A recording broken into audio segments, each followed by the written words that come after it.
ورحمۃ اللہ وبرکاتہ۔ الحمد للہ رب العالمین والصلاة والسلام علی سید الانبیاء والمرسلین۔ اعوذ باللہ من الشیطان الرجیم، بسم اللہ الرحمن الرحیم۔ یا ایھا الذین آمنوا اجتنبوا کثیرا من الظن فإن بعض الظن اثم۔ صدق اللہ العلی العظیم وبلغنا رسولہ النبی الامین الکریم ونحن على ذلك لمن الشاہدین والشاکرین والحمد للہ رب العالمین۔ کچھ عرصہ معروف سے قبل آئے ہمارا مل کر انتہائی احترام و عقیدت کے ساتھ اپنے اور ساری کائنات کے مرکز عقیدت گنبد خضرا میں آرام فرمانے والے آقا اور وہاں ابتدا جناب محمد رسول اللہ صلی اللہ علیہ وسلم کی بارگاہ بے کسرا ہوں جم کر درود پاک کا ہدیان شوق بعضمت پڑھ اللہم صلی علی سیدنا مولانا محمد معظم الجود والکرم والہ الکرام اجمعین وسلم صلاۃ و سلام علیک یا رسول اللہ صلی اللہ علیہ وسلم۔ اللہ تبارک و تعالیٰ قرآن پاک میں ارشاد فرماتا ہے یا ایھا الذین آمنوا اجتنبوا کثیرا من الظن، اے ایمان والو بہت زیادہ گمان کرنے سے بچو۔ فإن بعض الظن اثم، اس لیے کہ کچھ گمان برے ہوتے ہیں، گناہ ہوتے ہیں، اثم گناہ ہوتے ہیں۔ اللہ تبارک و تعالیٰ نے اہل ایمان کو یہ تلقین فرمائی کہ دوسروں کے تعلق سے بہت زیادہ سوچنے کی ضرورت نہیں ہے، دوسروں کے تعلق سے بہت زیادہ گمان اور بری باتیں نہ سوچیں۔ اللہ کے رسول فرماتے ہیں دوسروں کی ٹوہ میں نہ رہیں، لگے رہتے ہیں پیچھے دوسروں کی ٹوہ میں، وہ کیا کر رہا ہے، کیا کر رہا ہے، کب کیا کر رہا ہے۔ اللہ تعالیٰ فرماتا ہے دوسروں کی ٹوہ میں نہ لگو، لا تجسسوا ولا یغتاب بعضکم بعضا، ایک دوسرے کی ٹوہ میں نہ لگو، جاسوسی نہ کرو، ایک دوسرے کی غیبت نہ کرو، اس لیے کہ یہ کام فتین لوگ کرتے ہیں جن کا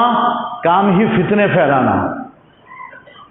اسلام میں جتنی بھی بڑی بڑی جنگیں ہوئی ہیں وہ سب ایسے فتین لوگوں کی وجہ سے ہوئی۔ آپ جتنے بھی دیکھیں گے حضرت علی اور معاویہ کے درمیان جنگ کروائی فتین لوگوں نے، ایسے لوگ تھے کہ ایمان میں ان کا حصہ نہیں تھا، ایمان سے حصہ نہیں، لیکن مسلمان بنے پھرتے تھے، لوگ مومن سمجھتے تھے۔ حضرت عثمان غنی سے بہت قریب ہو گئے تھے تو حضرت عثمان غنی رضی اللہ تعالیٰ عنہ کو فتنے میں مبتلا کیا، انہیں شہید کروا دیا۔ حضرت علی امیر معاویہ دونوں کے درمیان جنگ کروا دی، اور ایسی جنگ کہ ہزاروں مومنین شہید ہو گئے۔ تو یہ کام فتینوں کا ہوتا ہے جو صرف فتنہ پھیلانا جانتے ہیں۔ ایسے اللہ تعالیٰ نے قرآن میں بالکل سختی سے منع فرمایا۔ اللہ کے رسول صلی اللہ علیہ وسلم نے خود ارشاد فرمایا ایاک والظن، برے گمان سے بچو۔ لیکن ہمارا حال یہ ہے کہ ہم اپنے بارے میں اچھے اچھے گمان کرتے ہیں، لوگوں کے بارے میں برے برے گمان، دوسروں کے بارے میں بدگمانی، جبکہ حکم یہ ہے کہ ہم کسی مومن کے تعلق سے، کسی بھی مومن کے تعلق سے جب اگر ہمارا ذہن اگر کچھ بولے، ہم پہلے اپنے ذہن میں خیال آتا ہے اور پھر خیال آنے کے بعد وہ ہماری زبان پر آتا ہے۔ تو اللہ تبارک و تعالیٰ فرماتا ہے پہلے اپنے مومن بھائی کی خیر خواہی، یہ ہمارے اندر جذبہ ہونا چاہیے، ہمارے اندر یہ ایک جذبہ پیدا ہو کہ ہمارا مومن بھائی، یہ جذبہ جب سے ہمارے اندر سے نکل گیا نا، ہمارا مومن بھائی یہ نکل گیا، تب سے ہمارے اندر فتنے ہی فتنے ہیں، ایک دوسرے کی ٹانگ کھینچی جا رہی ہے، ایک دوسرے کو نیچے گرانے کی کوشش کی جا رہی ہے، ایک دوسرے کو نیچا دکھانے کی کوشش کی جا رہی ہے، ایک دوسرے کا مذاق بنایا جاتا ہے، ایک دوسرے کا مذاق اڑایا جاتا ہے نا۔ ہم کبھی بھی سامنے والے کی ترقی برداشت نہیں کر سکتے، ہم کبھی دیکھ ہی نہیں سکتے کہ وہ ترقی کر رہا ہے، ہم ٹانگ کھینچنے میں لگ جائیں گے۔ یہ مومن کا شیوانی، یہ مومن کا شعار نہیں کہ ہم مومنوں سے حسد کریں، ہم ان سے جلیں، انہیں نیچے گرانے کی کوشش کریں۔ اور جب بندہ دنیا میں کسی مومن کو نیچا دکھانے اور نیچا گرانے کی کوشش کرتا ہے، اللہ اسے دنیا میں بھی گراتا ہے، آخرت میں بھی گرا دیتا ہے، دنیا اور آخرت دونوں جہان میں گرائے گا۔ اس لیے کہ اللہ تبارک و تعالیٰ نے ہمیں اس بات کا مکلف کیا ہے میں تمہارے بارے میں جیسا رہتا ہوں تم اپنے میرے بندوں کے ساتھ بھی ویسا رہو۔ اب اللہ تعالیٰ اس کی نگاہ آپ جانتے ہیں، آپ اللہ تبارک و تعالیٰ کے تعلق سے کیا سمجھتے ہیں کہ وہ کبھی کبھی دیکھ لیتا ہے تو اس کو پتہ چل جاتا ہے ہم کیا کرتے ہیں، ورنہ تو سویا ہوا ہے۔ نہیں، اللہ تعالیٰ قرآن میں فرماتا ہے کہ لا یاخذہ